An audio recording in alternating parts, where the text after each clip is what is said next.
ask you, when everything was happening in your city, the city you live in and work in, and you saw what happened with the former mayor and then the vice mayor, what was your impression? What was your kind of emotional reaction to all of that?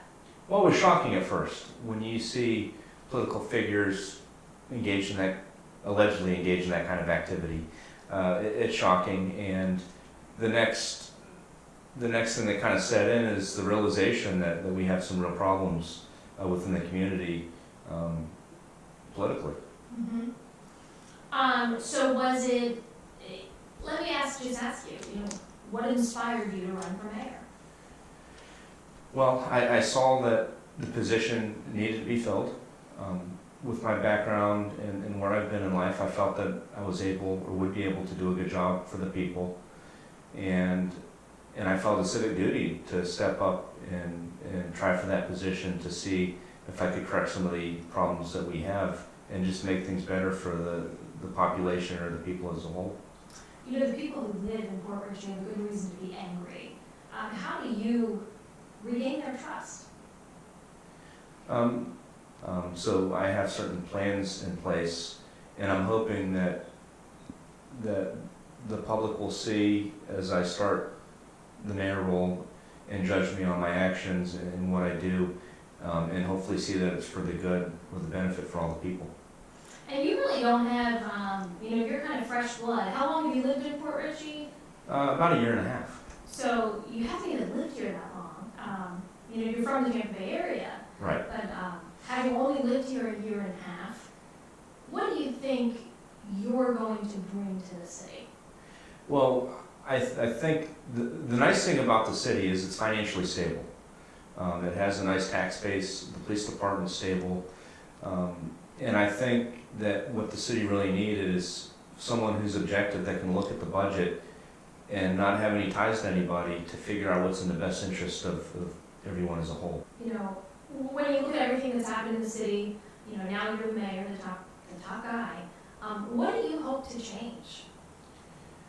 Well, I want to see improvements. I think Port Richey's behind the times.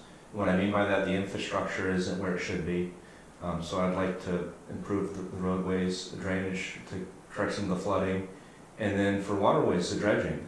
Trying to get boats in and out is a problem because maintenance dredging just hasn't been done. There are still plenty of seats open on council. Yes. So what direction do you hope those seats are going to be filled, and what direction do you hope to see the council go? Well, I think the first order of business is right now, out of 5 people that should be on the council, you have 4 people on the council and the mayor, there's 2 seats open, so we barely have enough to make a quorum. So we're barely functioning right now. So I would like short term to see someone put into place for Dr. Bloom's seat, who just resigned for this election. And then that election is set in September, so hopefully that'll be filled. And then for Mr. Rowe's seat, he's suspended right now, so I don't foresee in the near future where that seat's going to be filled. Sure. Now, when it comes to Rowe, suspended by Governor DeSantis. Yes, ma'am. Like you said, so that seat is still in question.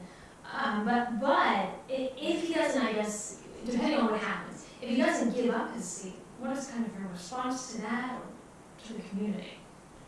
Well, I think one of the things that could happen is within our charter, I think that as the council fills up, eventually that seat needs to be filled. I think the council can take steps to potentially remove him. So depending on what happens, that may be the direction or the best way to fill that seat. So we have a functioning government that can service the people. Mm-hmm. My last question is, Port Richey has a tainted reputation right now. That's kind of what it's known for, is everything that's happened with the mayor and acting mayor. So how do you start to reverse that reputation and let it be its best self? Well, I don't think you can judge the whole community based on what a couple of people did.